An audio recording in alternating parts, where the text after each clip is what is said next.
My name is Jam. I'm a long-haul trucker originally from China, and I've spent the last several years delivering shipments across almost every state in the US. If you've ever stopped at a truck station late at night, maybe you've even seen me. Just another tired face grabbing bad coffee and stretching his legs.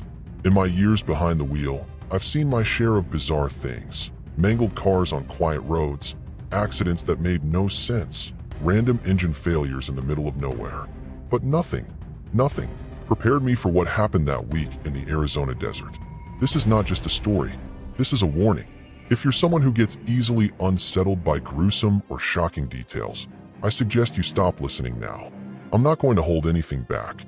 It started with a simple job, a straightforward cargo haul from Texas to Southern California. The fastest route, Interstate 10, cutting straight through Arizona.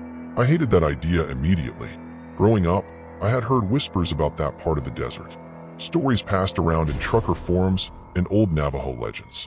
Skinwalkers, shadow things, people who vanished mid-route, never to be seen again.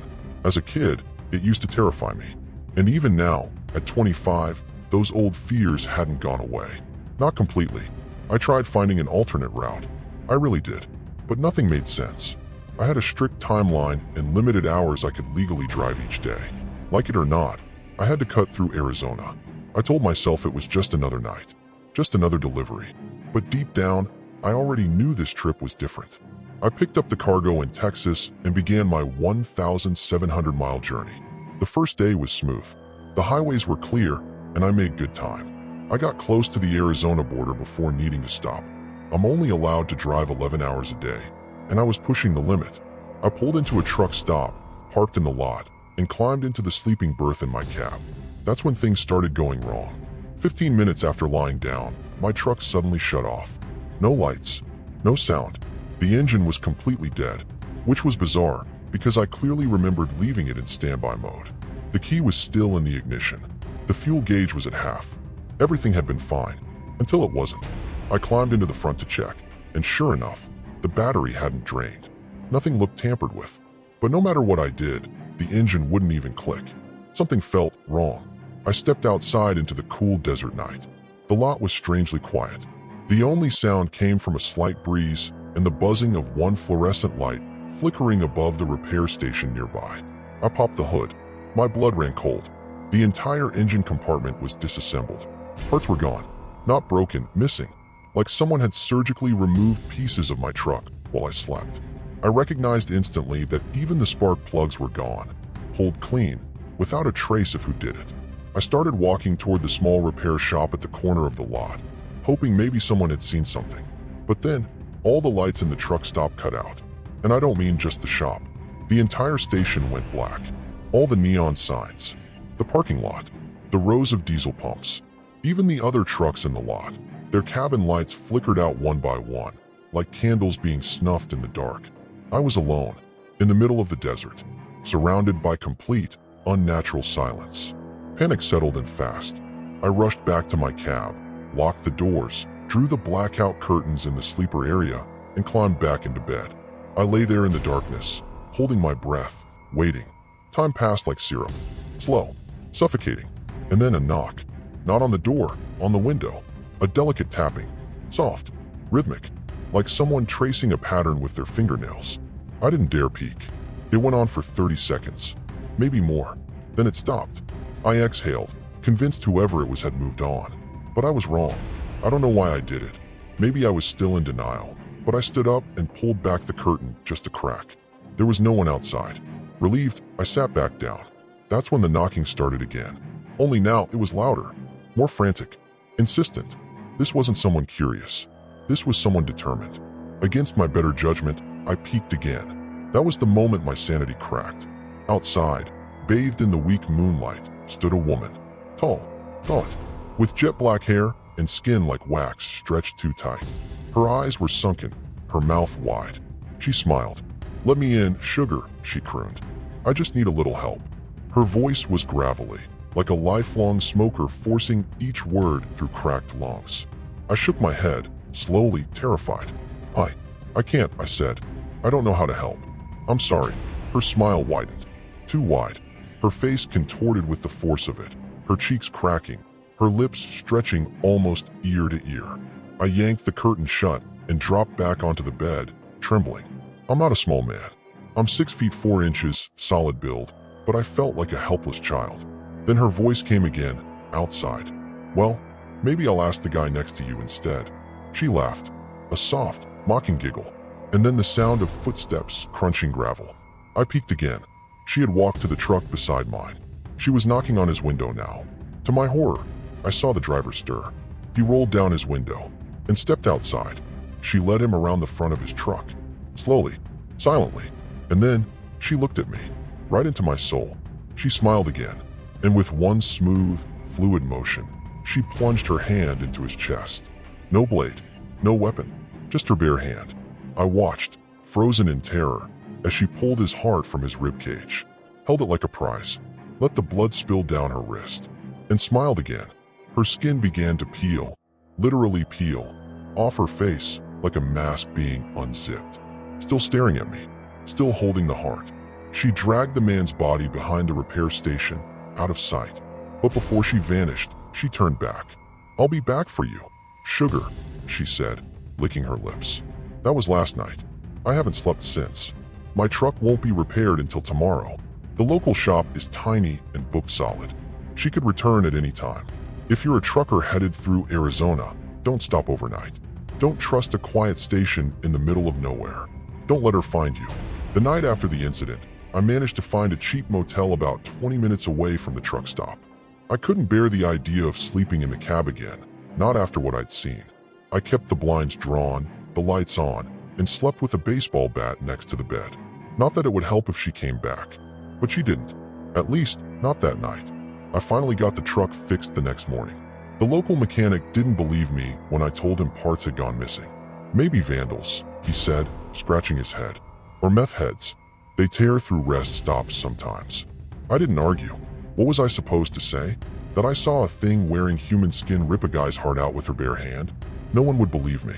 I just wanted to get moving, to finish the delivery and put this desert behind me. I left around 9 a.m., headed west on I-10, just past Phoenix. The farther I got from that truck stop, the more I could breathe again. By nightfall, I was already over the border into California. But the peace didn't last long. That night, I stopped at a large truck plaza just outside Palm Springs. The place was bustling, dozens of trucks, travelers, even a few RVs. It felt safer, more grounded. I figured if something went wrong, I'd at least have witnesses this time. I parked near a fenced-off lot on the edge of the plaza and went to the diner to grab some food. Inside, I sat at the counter, ordered coffee and eggs. The waitress, an older lady with tired eyes, gave me a strange look. "You been on the road long?" she asked. "Couple days," I said. "Texas to Cali." She nodded slowly, then leaned in a little. "Don't go past Victorville after dark," she whispered. "And if anyone knocks on your door tonight, don't open it. No matter what." My stomach dropped. Sorry, why?" I asked, but she just gave a thin smile. Just friendly advice. I didn't sleep that night. I kept the cab locked, curtains drawn, and my bat in hand. For hours, I lay awake, listening to the hum of nearby trucks and the occasional burst of laughter from a late-night crew change. Around 3 a.m., everything went quiet. No engines, no movement, just stillness.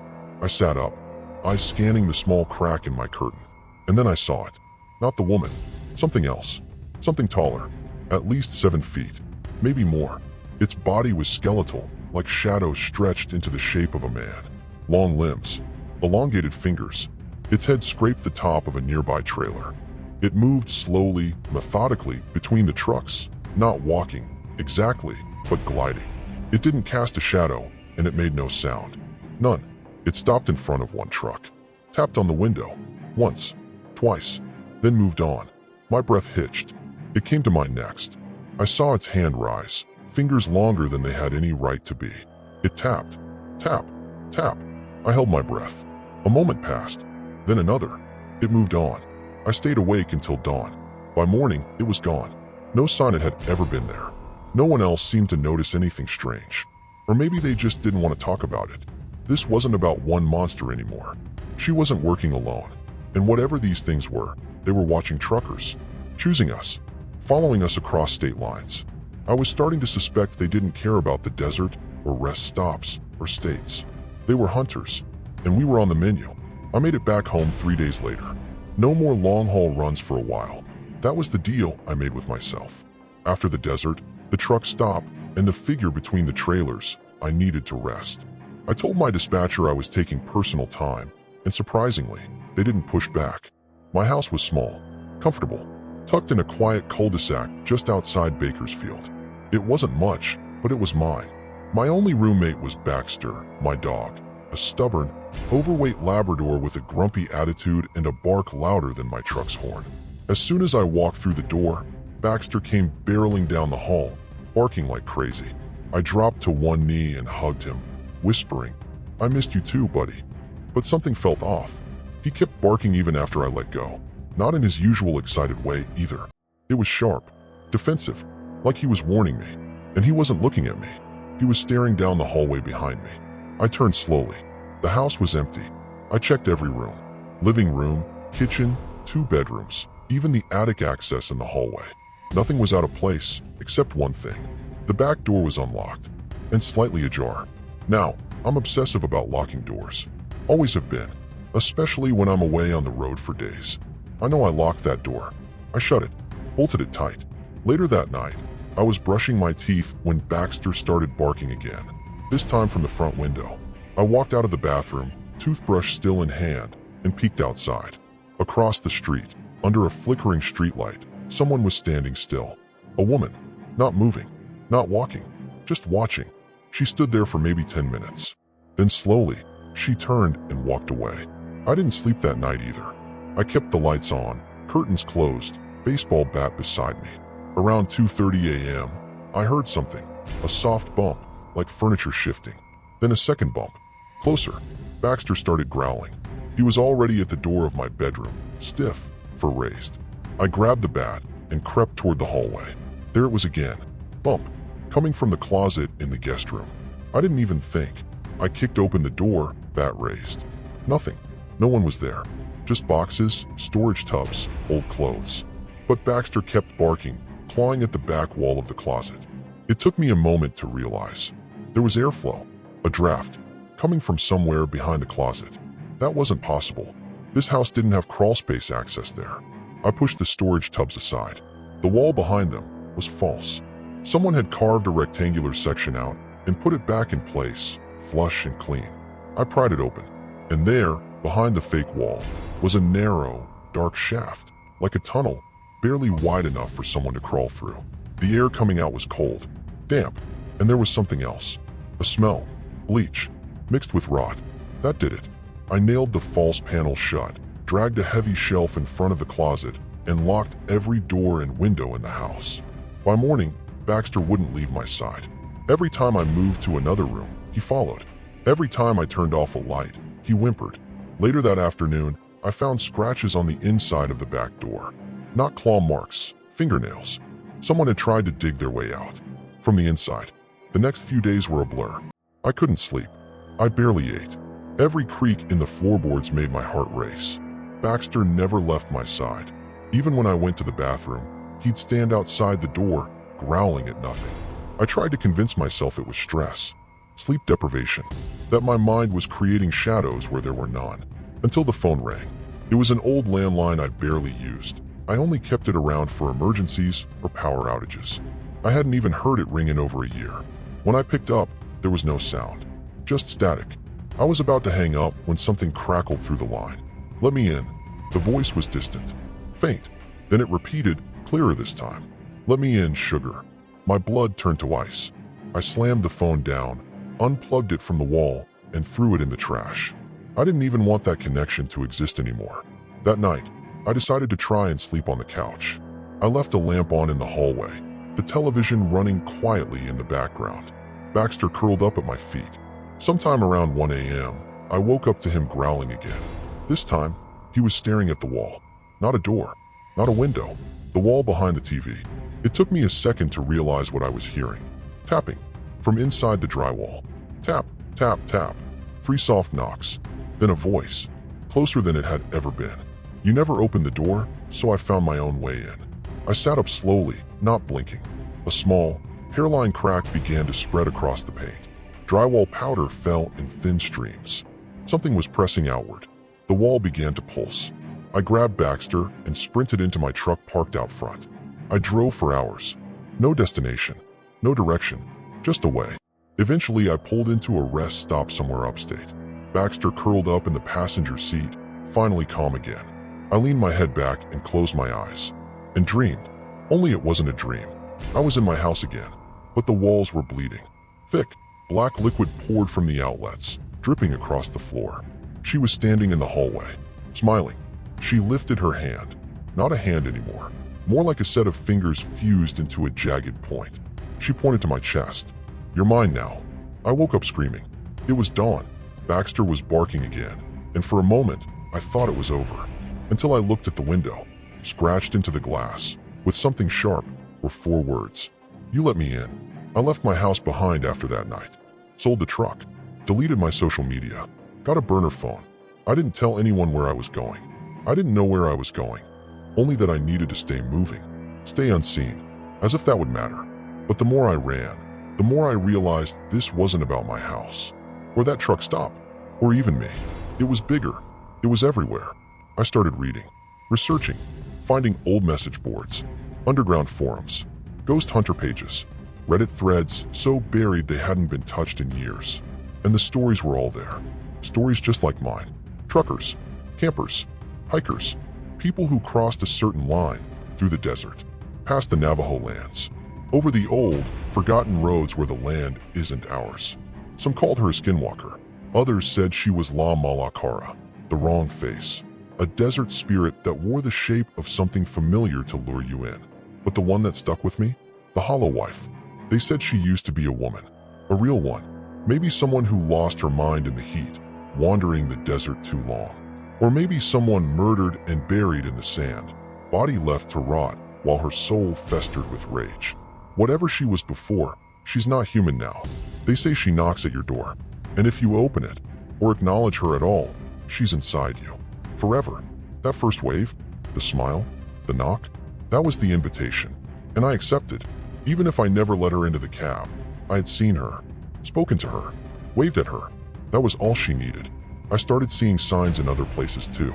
More people vanishing off highways. Reports of strange women wandering roads in the dead of night. Accidents where drivers were found with no eyes, no tongue, or worse, with a smile carved into their face. And always, the same whisper from survivors. She said, "Let me in." The final straw was when I checked an anonymous blog, a site dedicated to missing truckers. Someone had uploaded a dashcam still frame. It was me, my truck, parked in the Arizona rest stop. The timestamp? 2 days after I left. But I hadn't been there. At least, I hadn't. The figure standing beside the truck, in the shadows, was tall. Too tall. Arms too long. Skin too tight across the skull. And it was smiling. At the camera. At me. I turned off my phone and smashed it to pieces. It didn't matter anymore. Wherever I go, she finds me. In reflections. In static. In the corners of my dreams. Baxter won't even bark now. He just stares at the walls, trembling. I've met others. People like me. Survivors. We stay moving. Stay quiet. We don't make eye contact with strangers after dark. We never respond to knocking. And we never, ever wave. Because once she sees you, she remembers. And she's patient. My name is Alicia Brandt. I'm a private investigator based out of Phoenix, Arizona. Most of my jobs are boring. Cheating spouses, insurance fraud, runaway teens. But last spring, I got a call that changed everything. It was from a woman named Helena, mid-50s. Voice calm, but frayed. She said her nephew, Garrett Huang, had gone missing. He was a trucker, she said. Solo driver. Always checked in. Until last month. Normally, I'd pass this kind of thing to the police. But Helena was desperate. Said Garrett's phone had gone dark, his bank cards unused, and most chillingly, his dashcam uploaded footage 2 days after his last call home. That caught my attention. I took the case. I started where she told me he last checked in, a truck stop off I-10, just east of Benson. A dead zone in every sense. No gas station, no cameras, half the power grid flickering. The kind of place you drive past fast. I asked the clerk at the old diner if they'd seen him. She froze. Tall guy, Asian big rig? Yes, I said. Her face darkened. He left something here. What do you mean? She reached under the counter and slid me a small audio recorder. He gave this to me. Said if he didn't come back for it in a day, to give it to anyone who asked about him. I pressed play. His voice came through. Frantic. Whispering. If you're hearing this, don't stay long. Don't listen too hard. There's something in the desert. She's not alone. She's not even real. I paused it, chilled. Did you ever see her? I asked the woman. She hesitated, then nodded once. Years ago, before we stopped asking questions. That night, I booked a motel nearby, against every instinct I had. And at 2:12 a.m., someone knocked on my door. I didn't move. The knock came again. Slower, hungrier. Then a voice. Light, almost melodic. You're looking for him, aren't you? The air in the room turned cold. I reached for my gun. Yes, I carry, but my hand was shaking too much to aim it straight. Silence again. I didn't sleep, just stared at the door until dawn. When I finally stepped outside, there were footprints in the dust. Bare feet. They stopped at my door and vanished. That was 6 weeks ago. I've since found 3 other people who all said the same thing. They tried to help Garrett, and something came for them. Each of them had the same story. Each of them got the same knock. And each of them, eventually, disappeared. Except me. Not yet. I don't know where Garrett is now. Maybe dead. Maybe something worse. But I do know this. He was right. She sees you. And the moment you start asking about her, she starts asking about you. I don't know how long I was driving before I realized I was being followed. It was 3 days after I left Arizona. I had sworn to stop running. Sworn to start fighting back. I thought that if I could find where it started, the source, maybe I could end it. I started by looking at old maps, overlaying truck routes with missing person reports. I combed through CB radio archives, even posted anonymously in paranormal forums with coded phrases like, looking for the woman who knocks twice. People knew. Some mocked. But others replied. They sent me coordinates, rumors, blurred photos of a shape with no face. A video clip so distorted you could barely tell if the creature was human or some twisted mockery of it. Then I got a message. No name, no subject line, just 3 words. She lives here. Attached was a set of GPS coordinates, middle of nowhere in New Mexico. The kind of place that's not even on Google Maps. Just red rock, scrub brush, and flat death. I went. I shouldn't have. The road turned to dirt after a while. My tires kicked up clouds that turned gold in the dying sun. Around me, silence, not even birds. And then, as I crested a hill, there it was. A house. Old, wood warped, windows cracked, but intact, like someone had carefully let it rot, but only just enough. The front door was open, not ajar, wide open. A welcome. I left the truck running and walked inside. There was no furniture, just dust and symbols, dozens of them, carved into the walls, floors, ceilings. Circles within circles, twisting lines that made my head hurt when I looked too long. In the center of the room was a chair, and on it a man. At least, I think he was a man once. Now he was all bone and parchment skin, curled up, lips stitched shut with what looked like his own hair. I whispered, Garrett. The corpse twitched. I swear it. Its eyes snapped open, milky, blind, and its stitched mouth tugged. Trying to scream. I ran, but the front door was gone, replaced with a wall. No seams, no hinges. I turned. The room had changed. Bigger now, the symbols pulsing faintly, like veins under skin. And then, she stepped out from the shadows. But not the version I'd seen before. This one was smiling with someone else's face. A man's.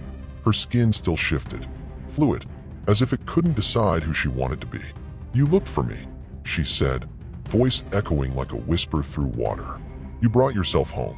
I raised my weapon, a hunting knife, and lunged, but it passed through her. No resistance, no blood, and now she was behind me, whispering into my ear. You can't cut what's already inside you. I blacked out. When I woke, I was outside. No house, just sand. No symbols, no truck, just footprints leading away from me. My own, but they were walking backward. I'm not supposed to be telling you this. The last man who tried is gone. His video disappeared from the web in under 6 hours. Everyone who reposted it vanished. One guy's hard drive melted. I didn't even think that was possible, but I need to tell it, because now she's dreaming me too. It started when I was hired to digitize old film reels from a condemned university archive in Santa Fe. I freelance for small museums, historical societies, that kind of thing. Most of it's harmless. Lectures, yearbooks, experiments from the 70s. But this batch was wrong. No labels. Just a black box with a sticky note. Do not transfer. I should have stopped there. I didn't. The film started normal, shaky footage of a desert trail, probably 1950s. But 30 seconds in, the camera tilted without reason. Just snapped to the side like someone was yanked off the path. Then the static began. And then the whispering. I turned up the volume. I don't know why. In the static was a phrase. We didn't find her. We built her. Over and over. Then, a frame flashed. A symbol. The same one I've seen carved into trees, sand, drywall. A twisting knot of arms, faces, teeth. Like someone took an anatomy book and designed a deity out of human parts. I paused it there. Shouldn't have. Because after that, I started dreaming in third person. Watching myself walk into rooms I'd never been in, speak languages I didn't know, kneel before a woman with no face, only a grin stitched across a sheet of skin. She would whisper, "Tell them about me." And every morning, I'd wake up with blood from my ears. I've since learned the group who made the film was a breakaway sect from the university's anthropology department in 1949. They believed the desert could listen, that with the right rituals, you could impress a pattern into the fabric of a place, and it would start to respond. They called it the folding. They didn't worship her. They fed her. Truckers, wanderers, people no one would miss. But something went wrong. She became recursive, feeding off memory, language, image. Now she spreads not by blood, but by story. That's why you're in danger now. Because I told you. And when you think about her, even once, she knows. When you say her name, even if you don't know it, she hears. And if you write about her, well, you're already part of the archive. I'm not sure where this ends anymore. I've traced every thread, every whisper, every knock in the dark, and every time I think I've outrun her, I realize I'm not moving forward. I'm just turning pages in a book she already wrote. Garrett? Gone. Alicia? Missing. I found her voice, though, caught in the feedback of a voicemail she never left. If she ever talks to you, don't answer. Because it's not her voice. It's yours, rewritten. I should have listened. Last night, I tried something desperate. I burned everything. The notes, photos, maps, even the recordings. I screamed her name. I said, "I'm not afraid." And for the first time she answered.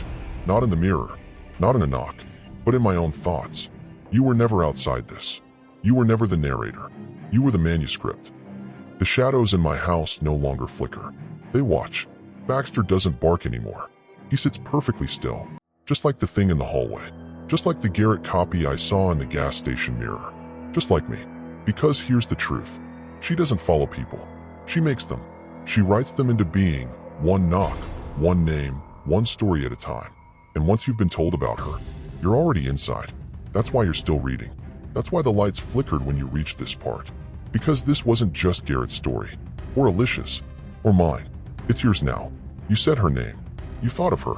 And when the knock comes tonight, 2 slow taps, just like this. Tap, tap.